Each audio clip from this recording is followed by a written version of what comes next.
নমস্কাৰ ষ্টাডি থ্ৰিপিৰ নতুন এটা ভিডিঅ'লৈ আপোনালোক সকলোকে পুনৰবাৰ স্বাগতম জনাইছোঁ। আশা কৰোঁ সকলো ভালে আছে আৰু পঢ়া শুনা ধুনীয়াকৈ কৰি আছে। আমি আজিৰ পৰা এটা নতুন বিষয়ৰ ওপৰতো ভিডিঅ' আগবঢ়াম। সেইটো হৈছে অসমীয়া চলচ্চিত্ৰৰ অতীত আৰু বৰ্তমান। সেই অতীতৰ পৰা বৰ্তমানলৈকে যি ক্ৰমবিকাশ, সেই ক্ৰমবিকাশৰ ওপৰত আমি আপোনালোকলৈ ভিডিঅ' আগবঢ়াম। যদি আপোনালোকে হৈ যোৱা বিভিন্ন পৰীক্ষাসমূহৰ প্ৰশ্ন কাকতসমূহ চাই তেতিয়া দেখা পাব যে অসমীয়া চলচ্চিত্ৰৰ পৰা যিকোনো ধৰণৰ প্ৰশ্ন অহা দেখা যায় আৰু সেয়ে আপোনালোকৰ সুবিধা হোৱাকৈ আপোনালোকৰ আগন্তুক পৰীক্ষাসমূহত এনে এই চলচ্চিত্ৰৰ পৰা যদি যিকোনো প্ৰশ্ন আহে আপোনালোক যাতে শুদ্ধকৈ উত্তৰটো দিব পাৰে সেই প্ৰশ্নসমূহৰ, তাৰ বাবে আমি এই বিষয়টো আপোনালোকলৈ আগবঢ়াই দিম। আশা কৰিছোঁ আপোনালোকে ভিডিঅ'টো শেষলৈকে চাব আৰু যদি ভাল লাগে আমাৰ এই ইউটিউব চেনেলটো ছাবস্ক্ৰাইব কৰি দিব যাতে এনেধৰণৰ ভিডিঅ'সমূহ আপোনালোকে পাই থাকে আৰু প্ৰিয় বন্ধু বান্ধৱীলৈ আমাৰ ভিডিঅ'সমূহৰ লিংক শ্বেয়াৰ কৰি দিবলৈ নাপাহৰিব। তেতিয়াহ'লে বলক আমি এই ভিডিঅ'টোৰ যি বিষয়বস্তু মূল বিষয়বস্তুৰ মাজলৈ সোমাই যাওঁ। আমি যদি ভাৰতৰ চলচ্চিত্ৰৰ ইতিহাসলৈ যাওঁ তেতিয়া দেখা পাম যে অসমীয়া চলচ্চিত্ৰৰ এই ভাৰতীয় চলচ্চিত্ৰৰ ইতিহাসত যথেষ্ট অৰিহণা আছে, যথেষ্ট অৱদান আছে। এই কথা কেতিয়াও আমি নুই কৰিব নোৱাৰোঁ। যদিও নিৰ্বাক চলচ্চিত্ৰৰ যুগত অসমৰ চলচ্চিত্ৰৰ কোনো অৱদান নাছিল, কিন্তু সবাক চলচ্চিত্ৰৰ আৱিৰ্ভাৱৰ লগতে অসমতো চলচ্চিত্ৰ নিৰ্মাণৰ তৎপৰতা আৰম্ভ হ'বলৈ ধৰে। এই যে নিৰ্বাক আৰু সবাক, নিৰ্বাক চলচ্চিত্ৰ বা সবাক চলচ্চিত্ৰ, আমি যে আলোচনা আগবঢ়ালোঁ যে নিৰ্বাক চলচ্চিত্ৰৰ যুগত অসমৰ চলচ্চিত্ৰৰ কোনো অৱদান নাছিল আৰু সবাক চলচ্চিত্ৰৰ আৱিৰ্ভাৱৰ লগে লগে কিন্তু অসমৰ অৱদান যথেষ্টখিনি পোৱা যায়। এই নিৰ্বাক আৰু সবাক চলচ্চিত্ৰৰ কথা যে কৈ আছোঁ, সেই শব্দ দুটাৰ মূল অৰ্থ বা কিনো হয় নিৰ্বাক চলচ্চিত্ৰ বা সবাক চলচ্চিত্ৰ সেইটো অকণমান কৈ লওঁ আপোনালোকক। নিৰ্বাক চলচ্চিত্ৰ হৈছে চাইলেণ্ট ফিল্ম, আমি যিটো চাইলেণ্ট ফিল্ম বুলি আমি কওঁ, আৰু সবাক হৈছে চাউণ্ড ফিল্ম। নিৰ্বাকত হয়তো আপোনালোকে গম পায় যে কোনো ধৰণৰ কাৰিকৰীভাৱে কোনো ধৰণৰ শব্দৰ সংযোজন ঘটোৱা নাযায়, সেইখিনি হৈছে নিৰ্বাক চলচ্চিত্ৰ। আৰু সবাক চলচ্চিত্ৰত কি হৈছে কাৰিকৰীভাৱে তাতে কি কয় শব্দ সংযোজন কৰা হয়, সেইখিনি হৈছে সবাক। আৰু ভাৰতীয় আমি চলচ্চিত্ৰৰ ইতিহাসলৈ যদি চাওঁ, প্ৰথমতে আহিছিল নিৰ্বাক চলচ্চিত্ৰ, তাৰপিছতহে আহিছিল সবাক চলচ্চিত্ৰ। আৰু আমি যদি অসমৰ ইতিহাসলৈ চাওঁ, অসমৰ চলচ্চিত্ৰৰ ইতিহাসলৈ চাওঁ, তেতিয়া দেখা পাওঁ যে অসমত কোনো ধৰণৰ নিৰ্বাক চলচ্চিত্ৰ নিৰ্মাণ হোৱা নাছিল। যেতিয়া ভাৰতীয় ইতিহাসত নিৰ্বাক চলচ্চিত্ৰৰ আগবাঢ়ি গৈছিল, সেইটো সময়ত আমাৰ কি হৈছিল, অসমে তেনেধৰণৰ অৰিহণা যোগোৱা নাছিল। যেতিয়া ভাৰতীয় ইতিহাসতো সবাক চলচ্চিত্ৰৰ আৱিৰ্ভাৱ ঘটিল বা আৰম্ভণি ঘটিল, তেতিয়াৰ পৰাহে অসমতো সেই সবাক চলচ্চিত্ৰলৈ যথেষ্টখিনি অৱদান আগবঢ়োৱা দেখা যায়। এইখিনিতে আপোনালোকলৈ ভাৰতীয় চলচ্চিত্ৰৰ দুটামান তথ্য আগবঢ়াই দিব যে ভাৰতৰ প্ৰথমখন পূৰ্ণদৈৰ্ঘ্যৰ ছবি হৈছে ৰজা হৰিশ্চন্দ্ৰ, আৰু এইখন মুক্তি পাইছিল 1913 চনত আৰু পৰিচালক আছিল দাদা চাহেব ফাল্কে। আৰু সেইকাৰণে ভাৰতীয় চলচ্চিত্ৰৰ পিতৃ বুলি কাক কোৱা হয়, দাদা চাহেব ফাল্কে। এইটো মনত ৰাখি থ'ব। প্ৰথমখন কি আছিল, ৰজা হৰিশ্চন্দ্ৰ, আৰু মুক্তি পাইছিল 1913 চনত আৰু পৰিচালক আছিল দাদা চাহেব ফাল্কে। এইখন আছিল নিৰ্বাক চলচ্চিত্ৰ। আৰু প্ৰথম ভাৰতীয় সবাক চলচ্চিত্ৰখন আছিল আলাম আৰা, এইটো মনত ৰাখি থ'ব। আৰু এইখন মুক্তি পাইছিল 1931 চনত আৰু এইখনৰ পৰিচালক আছিল আৰ্ডেছিৰ ইৰাণী, এইটো মনত ৰাখি থ'ব, আৰ্ডেছিৰ ইৰাণী।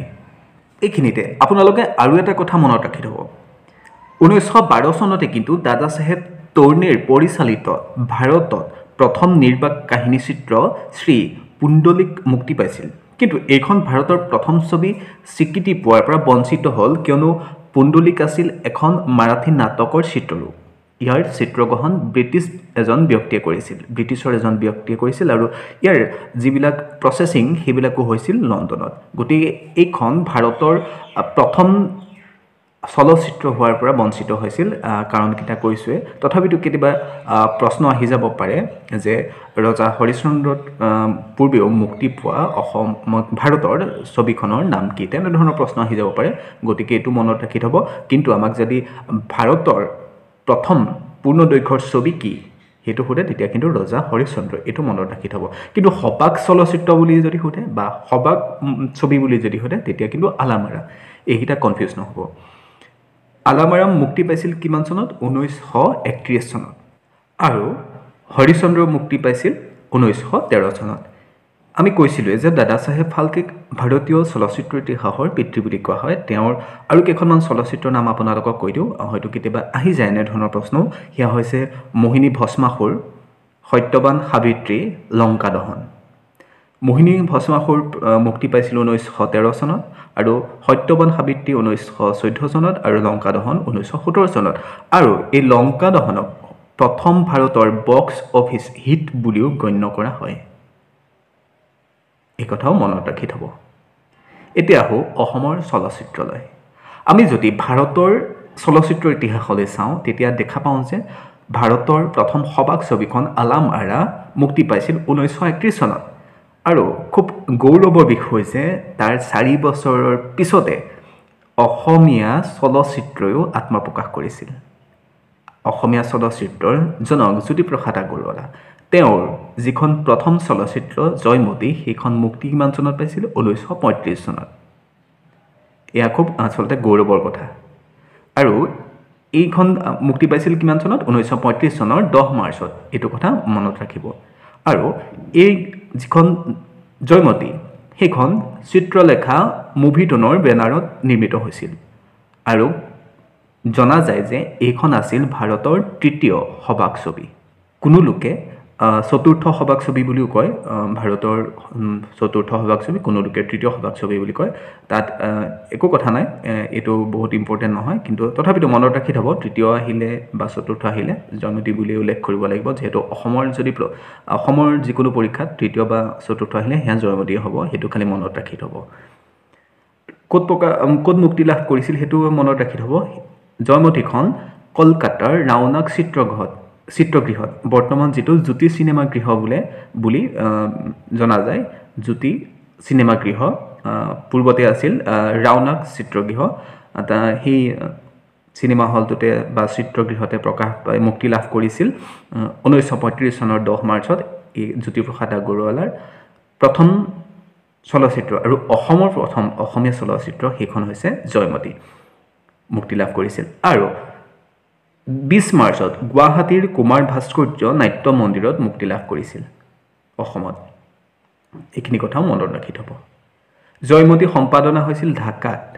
আৰু জয়মতীৰ মুখ্য চৰিত্ৰকেইটাত অভিনয় কৰিছিল, জয়মতীত কৰিছিল আইদেউ সন্দিকৈ, গদাপাণি কৰিছিল পৰশুৰাম বৰুৱা বা ফুনু বৰুৱা, আৰু গাঁঠি হাজৰিকাৰ চৰিত্ৰত অভিনয় কৰিছিল ফণী শৰ্মা।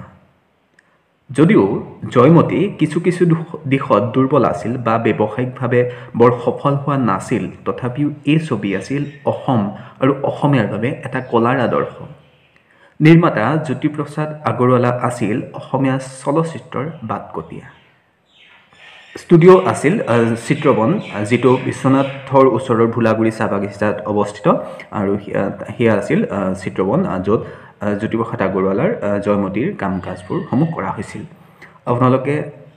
আজি আমি আপোনালোকক এই যি ভাৰতীয় ইতিহাসৰ পৰা টানি আনি অসমৰ চলচ্চিত্ৰ ইতিহাসলৈকে আপোনালোকক অলপমান ক'বলৈ চেষ্টা কৰিল, জয়মতীলৈকে, প্ৰথমখন অসমীয়া চলচ্চিত্ৰ জয়মতীলৈকে।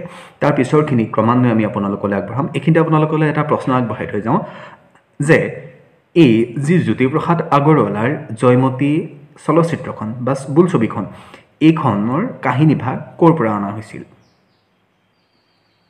এই প্ৰশ্নটোৰ উত্তৰ আপোনালোকে আগবঢ়াব। আৰু এটা প্ৰশ্ন, অসমৰ প্ৰথম চলচ্চিত্ৰ আছিল জয়মতী, দ্বিতীয়খন বাৰু কি আছিল? আমি দ্বিতীয়খনৰ কথা পিছৰ ভিডিঅ'টোৰ পৰা আগবঢ়াই নিম। গতিকে আপোনালোকলৈ এটা প্ৰশ্ন এৰি থৈ গৈছোঁ, দুটা প্ৰশ্ন এৰি থৈ গৈছোঁ যে এই জয়মতীৰ কাহিনীভাগ ক'ৰ পৰা অনা হৈছিল, আৰু জয়মতীৰ পিছৰ যিখন অসমীয়া চলচ্চিত্ৰ সেইখনৰ নাম কি? আশা কৰিছোঁ আপোনালোকে উত্তৰটো দিব আৰু আমাৰ ভিডিঅ'টো চাইও ভাল পালে। যদি ভাল পালে তেতিয়া আমাৰ ইউটিউব চেনেলটো ছাবস্ক্ৰাইব কৰি দিব, সেইটো আশা কৰি গৈছোঁ।